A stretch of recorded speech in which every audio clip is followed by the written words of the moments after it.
So we got pregnant. So we got pregnant, and we got pregnant with twins. And we had gone for the scans. We had seen the heartbeats. At this point, actually, very, very few people know when this happened. Every report that you have heard is a lie because nobody knew when it happened. And we saw the heartbeats. Everything was okay. And then during a routine checkup, we went back to the hospital to have a scan. And I just saw the doctor's face. You know when a doctor, I don't know how to explain it. When something is wrong, sometimes you can tell. And she was scanning, and I was like, what's wrong? She was like, oh, nothing, I'm just, And then I looked at the nurse's face, and she looked a bit funny too. And I was like, what's wrong? She was like, Adeswa, I'm looking for the heartbeat. And I said, for two of them? And she said, yes. And I'm actually not going to lie, I started laughing because it didn't make any sense to me. I was just like, what do you mean you can't find the heartbeats of both? And she said, yeah. So we I went home. Banky wasn't home at the time. So I went home, and I remember being in our living room. When I was at the hospital, I actually laughed. I was like, God knows. Then when I got home, I literally collapsed on the floor and I wailed. Wailing is not the same thing as crying.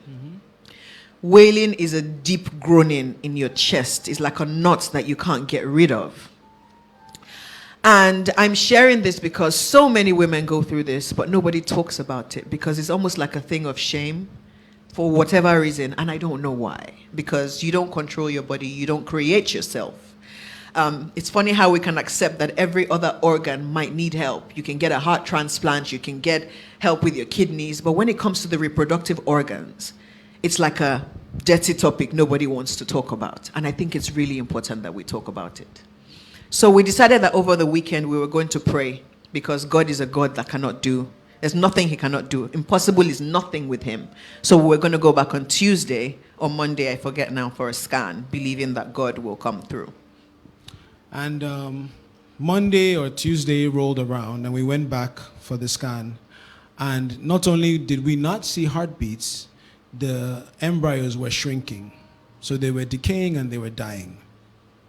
This was towards the end of the first trimester. When we found out that we were losing them and that we had to do an evacuation, it was a very emotional time, and she cried. And as a man, you think you are first of all, women are stronger than men. Let me just tell you that crying is not a sign of weakness.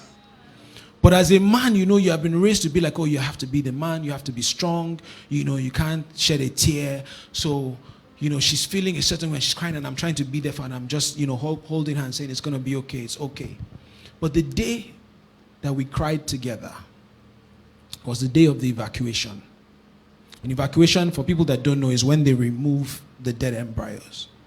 And we go to the hospital, we do the procedure, and Adeswa is one of the strongest people that I know. But I had never seen her so frail and in so much pain, emotional and physical. And for somebody like me whose love language is acts of service, is helping, is fixing the problem, there was absolutely nothing I could do at that time.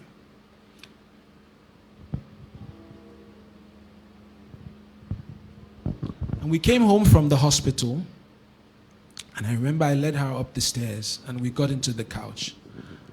And I held her in my arms and we cried. And I'll say it again, it's okay to cry. Having faith in God will not stop you from crying. Yeah. Having faith in God will not stop bad times from coming. It won't stop you from hurting. But your faith in God will help you heal. Yeah. And it'll help you get back up. Yeah. And it'll help you keep going. And it will help you get the answer that you're looking for.